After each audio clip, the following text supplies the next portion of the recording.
Ils souhaitent tous devenir le premier ministre de tous les Canadiens. Mais à quel point les chefs des partis doivent maîtriser nos deux langues officielles? Avec Alain Reyes, Maude Goyer, Jacinthe Varel et Frédéric Bérard, c'est parti pour 30 minutes de débat.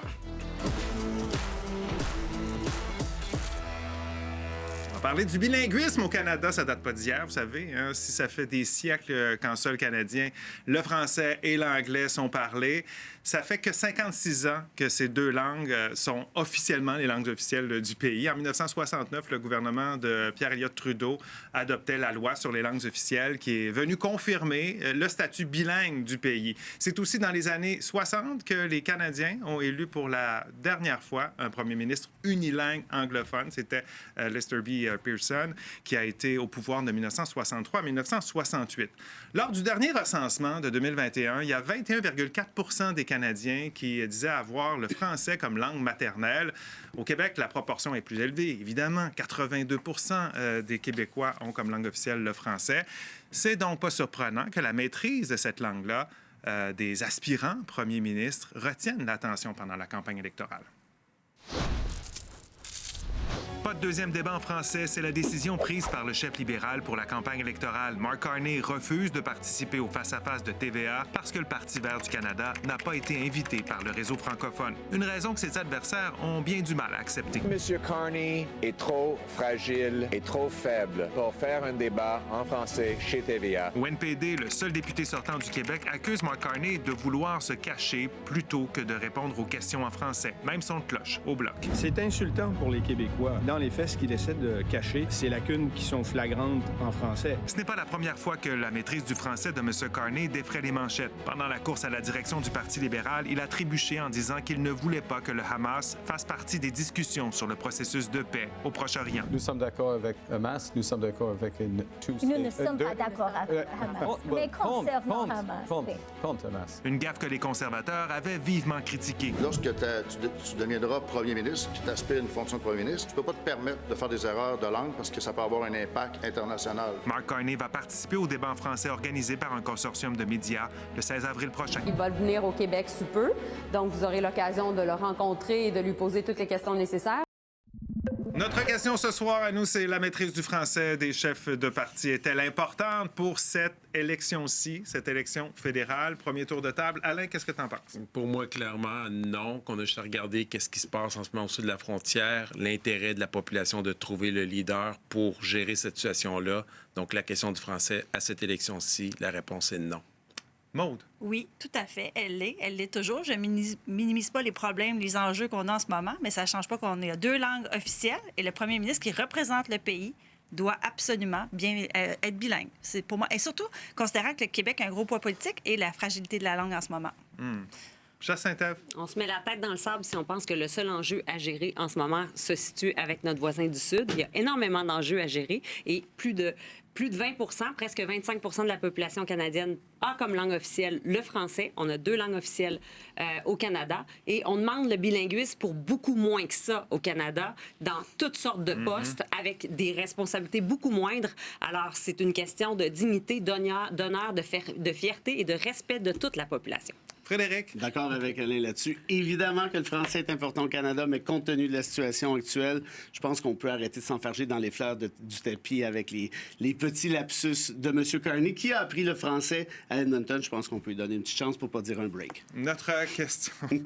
une pause. Notre question est sur Nouveau.info depuis 17 ans. On regarde ce que les internautes en pensent à ce début d'émission. Eh bien, 80 % des internautes pensent que oui, la maîtrise du français des chefs des partis est importante dans cette élection, alors que 20 % pensent que non. Vous n'avez pas encore répondu à la question. Écoutez un petit peu nos débatteurs et dès que vous êtes prêts, vous allez balayer le code QR qui va apparaître, répondre à la question, commentez également par courriel sur X ou sur Blue Sky. On veut vous lire. Et je vous rappelle que vous avez accès à votre interrupteur. Vous pouvez vous en servir une fois pendant le débat. Alain, tu t'en es servi pour ta première fois. Oui, quand même. C'était surprenant. Oui, c'était une belle sensation. Ouais. J'ai pas l'intention de m'en servir. Écoute, des sensations comme celle-là, on en offre à tous les débats. Tu peux en prendre. Moi, je vais quand même souligner que je suis d'accord avec Jacinthe. Ben, OK. Ça, j'avoue. Je ne sais pas si on vous a pris par surprise, parce que d'habitude, on ne vous dit pas vos positions avant. OK, je veux vous entendre d'abord, vous, personnellement. Là, je comprends votre point de vue par rapport à notre question. On va y revenir dans un moment. Mais qu'est-ce que vous pensez du français de Mark Carney? Bon, moi, je sais, je fais peut-être bande à part. Moi, je trouve ça pas si mal. Franchement, ça ne me dérange pas. Je le comprends bien. Sa fluidité pourrait être un peu meilleure.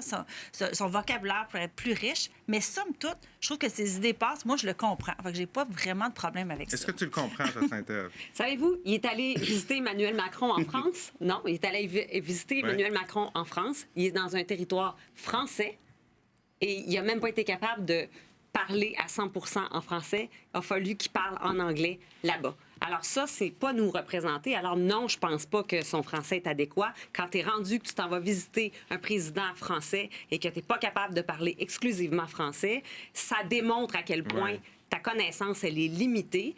Et moi, j'appelle ça du baragouinage. Il baragouine, le français. Si je... Non, t'es sûr? OK. Si vous aviez un candidat qui parle anglais comme lui parle français, est-ce que vous accepteriez, est-ce qu'il passerait au Canada comme premier ministre? C'est ça que les exigences sont très élevées. Mais l'anglais de Jean Chrétien était ultra approximatif, surtout au début.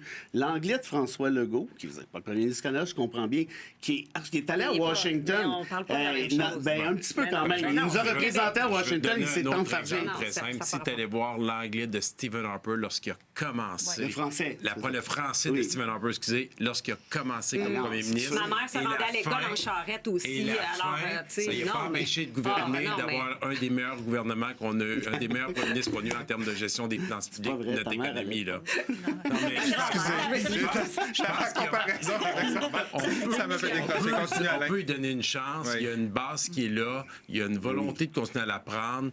Et il a le droit, ça change. Je pense, comme tu l'as dit, on est capable de comprendre. Il fait des erreurs, c'est clair, ça passe pas rapide. Mais c'est un bon exemple, Stephen Harper. Du Canada, là. Alain, c'est un bon exemple, Stephen Harper. Puis ça date pas de Mathusalem. C'est récent dans le monde moderne. Pourquoi se comparer à la médiocrité? Pourquoi se comparer à pire? Pourquoi dire, non, mais on a connu pire? Non, mais on est en 2025. On est en 2025. On demande à des agents de bar, à des agents de services frontaliers, à des fonctionnaires, on demande à toutes sortes de gens de maîtriser les deux langues officielles dans le cadre de leur fonction. C'est la fonction la plus importante du Canada. Mais non, il la maîtrise. Il n'est même pas capable de nommer son lieu de travail. Il a dit chambre de commerce cette semaine. Il ne s'est même pas repris en parlant de la chambre des communes. Non, c'est pas un lapsus. Non, c'est pas un lapsus. Non. Là, j'étais sur le bord de plaisir, mais je regarde le jeu pour l'émission. Il est tôt. Donc, cette question. Est-ce que Stephen Harper est un bon premier ministre en termes de gestion des finances publiques, d'économie pour notre pays pendant les 10 années qu'il était là? Absolument. Absolument. Son français, quand il a commencé, était plus faible que celui de Mark Carney. L'image qu'on a de Stephen Harper, c'est à la fin de son mandat. On peut-tu lui laisser une chance puis évaluer? Puis je dis pas que c'est lui qui va être le meilleur à la fin de la campagne électorale, mais donnons-lui au moins la chance de vérifier qu'est-ce qu'il y a dans le pourquoi il attendrait d'être premier ministre pour apprendre le français? Si c'est important pour lui, il l'aurait appris avant. Il a fait des entrevues. J'ajouterais quelque chose, moi. Je pense qu'il faut être généreux avec les Anglos. Vraiment, un gars d'Edmonton, qui n'est pas un bastion francophone à la base, il faut être généreux avec les Anglos qui font des efforts pour apprendre le français. Tu vas me dire, premier ministre, c'est peut-être trop tard, mais moi, je le comprends bien. Oui, il en échappe une. Tout le monde comprend ce qu'il dit. Et si on continue de les écœurer en disant, là, il a fait une faute, là, regarde, il a fait ci, il n'a pas accordé ci, il n'a pas accordé ça, c'est quoi le message qu'on envoie? Moi, quand je fais des entrevues en anglais à CBC, CJD ou peu importe, j'en échappe une. Souvent, j'enseigne à McGill, j'en échappe. Mais si je faisais rire de moi à chaque fois, à un moment donné, tu te dis, bon, ben, non, on va faire autre chose. Alors, le message qu'on envoie aux anglophones, c'est un message, je pense, qui doit être de générosité. Ben oui, tu vas en échapper une. Ben oui, tu as un accent, mais c'est pas grave. Frédéric, il est premier ministre. Oui, non, mais absolument, je comprends. Mais Stephen Harper, c'est un bon exemple. On fait tous des erreurs dans notre langue. Jean Chrétien, c'est la même chose. L'anglais de Jean Chrétien n'était pas parfait. L'anglais de Joe Clark, c'était quand même pas, je veux dire, bon. Le fait que ça soit pas un politicien de carrière, mais quelqu'un qui arrive comme ça en politique, est-ce que ça change notre perception? C'est-à-dire que s'il avait été politicien de carrière, est-ce que nos exigences auraient été plus élevées? Oui, c'est une bonne question. En fait, oui, moi, je sais pas, mais moi, c'est une bonne question. J'ai pas de réponse. J'ai pas de réponse. Jacinthe, t'as toujours une réponse. Je vais t'aider dans pas long, là. Moi, ce qui me dérange, la question, c'est est-ce qu'il faut qu'il maîtrise? Est-ce que c'est important pour un chef de parti? Puis la réponse, c'est oui, parce que Bien, sinon, la crédibilité pour le Québec, le respect envers nous, à qui il s'adresse, c'est... Là, il parle français, ça va. Mais si on sort du dossier de Carney, en général, les candidats, il faut qu'ils parlent le français parce qu'en plus, notre français est en perte de vitesse. Depuis les années 2000, on passe à perdre du terrain. Je comprends, donc, mais est-ce qu'en ce moment, parce que c'est là la question, on la met dans le cadre de cette campagne-ci. On ne parle pas de la campagne il y a 4 ans ou dans 4 ans. Est-ce qu'en ce moment, c'est vraiment important que celui, c'est tous des hommes là, en ce moment, là, celui qui deviendra le prochain premier ministre maîtrise bien les 2 langues? Oui, mais il faut qu'il la maîtrise bien, il faut qu'il continue à s'améliorer, il faut qu'il démontre de la volonté. Je pense que c'est ça qui est extrêmement important. Okay, j'aime mieux avoir un premier ministre qui ne maîtrise pas parfaitement le français, mais qui est sensible à la réalité des Québécois, des Acadiens, des francophones à l'extérieur du Québec, qu'un premier ministre qui parle parfaitement le français, mais qui ne tient pas compte de ces différences-là, de la société distincte qu'on présente, de la situation des francophones hors Québec. Donc, moi, ma préoccupation, c'est de m'assurer qu'il a cette sensibilité-là, qu'il s'entoure bien, qu'il essaye d'apprendre. Puis s'il réussit à nous démontrer ça pendant la campagne, son niveau de français aujourd'hui, pour moi, n'est clairement pas un élément décisif. La bonne nouvelle, c'est que ça peut s'améliorer. OK, je vous rappelle notre question, on s'en va à la pause là-dessus. La maîtrise du français des chefs de parti est-elle importante pour cette élection-ci? On pourra dire que en général, est-ce qu'elle devrait être importante? C'est une chose, mais en ce moment, avec la situation dans laquelle on vit en ce moment, est-ce que c'est important? Allez répondre à la question, n'oubliez pas de commenter. On est de retour au débatteur. La maîtrise du français des chefs de parti est-elle importante pour cette élection fédérale? Allez répondre à la question, commentez également. On veut vous lire un peu plus tard à l'émission là-dessus.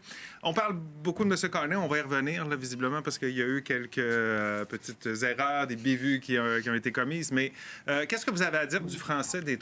Je vais dire des 3 autres, mais on va enlever M. Blanchet, là, on s'entend. Mais M. Poilievre, Jacques Meeting, qu'est-ce que vous pensez de leur niveau de français, Jacinthe? C'est acceptable. C'est acceptable? Ouais, absolument. Dans les 2 cas? Oui. Tout le monde est d'accord? Oui, puis je dirais même Pierre Poilievre, son français, ça fait longtemps qu'on n'a pas eu quelqu'un de ce niveau-là qui venait du côté anglophone du pays. Tu as travaillé, bon, M. Poilievre, un conservateur, tu as travaillé avec Andrew Scheer également. C'était pas toujours facile, le français avec M. Scheer. Comment ça a été travaillé avec lui? Ça a été travaillé sur le terrain. Il y avait des francophones toujours autour de lui. Quand il venait au Québec, il ne parlait qu'en français avec son entourage. Je me rappelle, avec l'organisation, à chaque fois qu'il venait au Québec, on l'emmenait dans des endroits qui étaient mythiques pour lui faire découvrir la culture. À Montréal, on est allé voir les bagels de Saint-Viateur, aller faire visiter, on est allé faire manger un smoke meat chez Schwartz. Quand il est venu dans mon coin, naturellement, on lui a fait goûter la poutine, puis on voulait lui montrer c'était quoi le bruit du bon fromage en grain. Il y avait une préparation, là. Oui, on faisait attention à ça. On lui a fait écouter de la musique francophone. Avant qu'il ait sa première prestation, tout le monde en parle. On a testé quelques éléments de la culture. Mais on a eu du temps, là. Si je considère, pour donner la chance aux coureurs, quand je parle de la question du français de Mark Carney, on va dire, il a été chef, on l'a préparé, on a eu le temps de faire le tour du Québec. Si c'était le jour 1, le lendemain de son élection, qu'on lui avait posé les mêmes questions, il n'aurait jamais été capable. Mais il y avait cette volonté-là, on le sentait. Là. Puis moi, ça, c'était important. Mais moi, je pense que Mark Carney aurait tout avantage à faire amende honorable et à dire qu'est-ce qu'il va faire pour améliorer son français. Peut-être même pas nécessairement s'excuser. Bien, quoi qu'il a parlé de sa bourde là, par rapport à la tuerie de Polytechnique et ce qui s'est passé à Concordia. Il en a parlé, mais je pense qu'il aurait avantage à dévoiler plus son jeu et en même temps, on le connaîtrait un peu plus. C'est un autre sujet. Peut-être en faire une promesse électorale. Je m'engage à apprendre le français dans un délai de... Il y a 60 ans. OK? On peut apprendre une langue à n'importe quel âge, mais quand tu te présentes pour être premier ministre d'un État, d'un pays où il y a 2 langues officielles, tu as 60 ans, tu avais juste à apprendre le français. C'est pas vrai qu'on n'embauche pas quelqu'un avec une condition d'être bilingue, puis on dit, tu as de la bonne volonté, oui, je sais que tu vas travailler fort, tu vas t'y rendre, mais on te donne le travail quand même. On l'a fait avec Mary Simon, le gouverneur général. On a un gouverneur. Elle dit pas un mot encore, le gouverneur général. Là. Depuis 4 ans. Après 4 ans. C'est pas acceptable. On compare. C'est quand même la représentante. Moi, j'étais gênée quand je l'ai vu sur la scène avec Emmanuel Macron en France. J'étais gênée de le voir s'adresser aux gens en anglais dans un territoire français.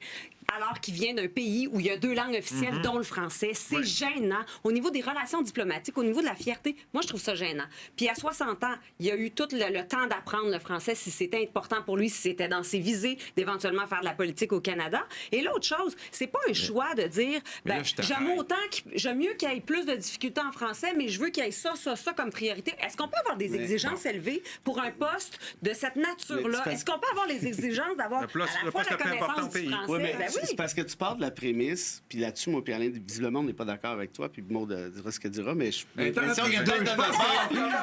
peut-être faire je parle de la prémisse qui ne parle pas français. Barry Simon ne parle pas français. Là, je serais d'accord avec toi à 1000 Carney, il parle français, on va prendre un café, une bière avec Carney, on va comprendre tout ce qu'il dit de A jusqu'à Z. Et là, il y a une question qui se pose, puis c'est celle qui était soulevée initialement. Dans le contexte actuel, si on parle de la prémisse que Carney est le plus compétent en matière d'économie, tu n'es pas d'accord avec ça, c'est pas grave, mais partons de cette hypothèse-là. Si c'est le cas, qu'est-ce qui est le plus essentiel? Que ce gars-là soit capable de faire face à Trump qui nous parle de guerre tarifaire puis de menace d'annexion, ou... ben là, il a fait un lapsus, il s'est trompé, il y a une chambre de commerce. Ça a l'air fou, je comprends, c'est pas le fun. Mais c'est pas la fin du monde. Enlevons les noms. Enlevons Pierre Poilievre, Carney. Mettons 2 personnes, puis on X, Y. Là, c'est le prof de maths qui parle. Le X, il est excellent en gestion. Il est capable de bien nous représenter. Il est capable de faire le travail. Et là, on oublie les noms. Associez pas ce que je dis là à Mark Carney. Là. Puis l'autre base de quelqu'un, son français, so-so. En anglais, en plus, so-so. On s'en va l'autre bord. Le gars ou la femme, son français est parfait, mais en termes de gestion des finances publiques, en termes économiques, mauvaise. Moi, en ce moment, aujourd'hui, à l'élection, est-ce que c'est une priorité? Et là, j'ai pas dit qu'il parle pas un mot de français. XY, on s'entend? C'est clair, ma décision va être prise. Moi, j'ai une question. Ça prend tout, c'est ça la On est dans une autre campagne électorale. Oubliez Donald Trump, il dort, il n'est pas à la Maison-Blanche, il n'y a pas de tarif, OK? On est dans une campagne un peu plus traditionnelle. Est-ce que, messieurs, vous auriez la même position par rapport au bilinguisme? Moi, j'aurais la même position, mais un peu édulcoré. Pourquoi? Parce qu'évidemment, dans un autre contexte, le français devrait avoir plus d'importance, je suis d'accord, mais je répète, il faut être généreux avec les enclos qui essaient d'apprendre. Tout à fait, je suis d'accord avec ça, mais c'est clair que je m'attendrais à un niveau supérieur. On dit la même chose. On n'aurait pas nécessairement le même débat, c'est ce que je comprends. OK, tu parles de manque de respect, je comprends. Je veux savoir, est-ce que son niveau de français est davantage un manque de respect? On pourrait dire que, par exemple, la méconnaissance, ou en tout cas, je vais l'appeler la bévue qui est arrivée sur sa candidate, Nathalie Provost, en mêlant Polytechnique et Concordia. Est-ce qu'il y a quelque chose de plus grave entre les deux pour toi? Ah ben non, c'est sûr que ça n'a pas de bon sens. L'histoire de Concordia puis de Polytechnique, ça n'a aucun sens. Puis de me mélanger le nom de sa candidate en plus, puis une personne qu'on connaît depuis longtemps qui porte cette cause-là, absolument, c'est plus grave. Mais il reste que faut s'attendre à mieux. Faut exiger mieux. C'est ça, je suis d'accord. Il faut que, idéalement, la personne connaît la culture, connaît notre langue, s'en vient diriger le pays. C'est la moindre des choses. C'est un pays avec 2 langues officielles. Donc, la personne qui nous représente doit parler ces 2 langues-là. Pour moi, c'est un non-sens. Puis, il y a une question de perception. S'il ne parle pas bien français, s'il ne s'exprime pas bien, s'il ne maîtrise pas la langue, c'est comme s'il y avait une perte de crédibilité à nos yeux, nous, Québécois, envers cette personne-là. Donc, est-ce que ça veut dire qu'il y a un désintérêt? Commentaire de Marlène pour aller à la pause. Elle dit, compte tenu des circonstances actuelles dans le monde, il y a de nombreux autres sujets à prioriser. Et même si le premier ministre Mark Carney ne parle pas parfaitement, le premier ministre sortant, je dois l'ajouter, ne parle pas parfaitement le français, il reste un homme et un économiste inspirant. C'est le commentaire de Marlène. On s'arrête quelques minutes, d'autres commentaires, puis on verra si l'aiguille a bougé.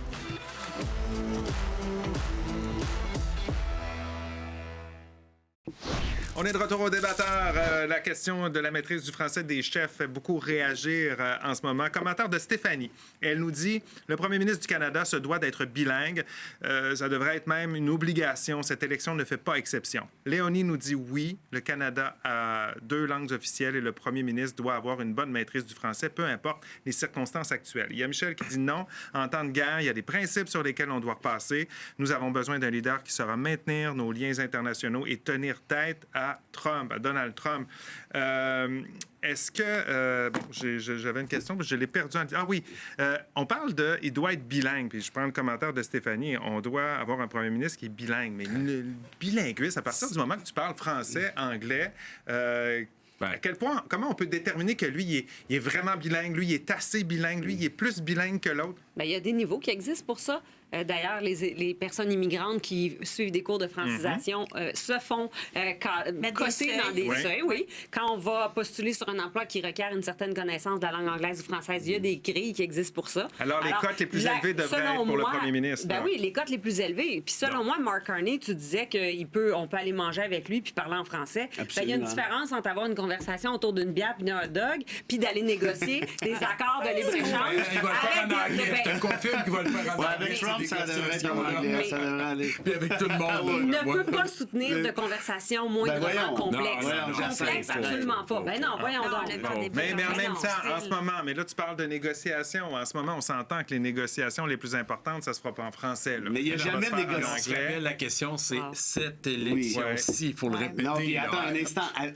Où dans le monde actuellement négocie-t-on en français? C'est quand la dernière fois qu'un premier ministre...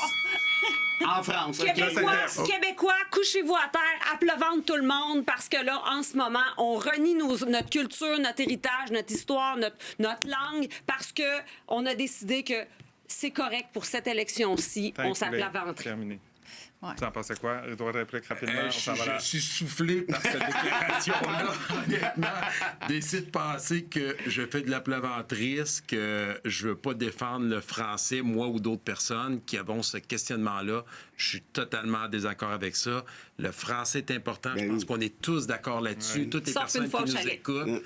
Non, c'est pas vrai. C'est pas vrai. Puis moi, je pense que qui va décider quel est le bon niveau de français, ce que tu disais tantôt? Il faut qu'on aille voir les résultats en début d'émission. Vous vous souvenez un peu, ça ressemblait à quoi? Eh bien, on met ça à l'écran. 80 des gens disaient oui, 20 non. On termine ça comment? Est-ce que ça a bougé? Ça a bougé un petit peu en faveur du non. 76 donc des gens qui disent oui. Il faut que les chefs de parti maîtrisent le français, alors que 24 disent non.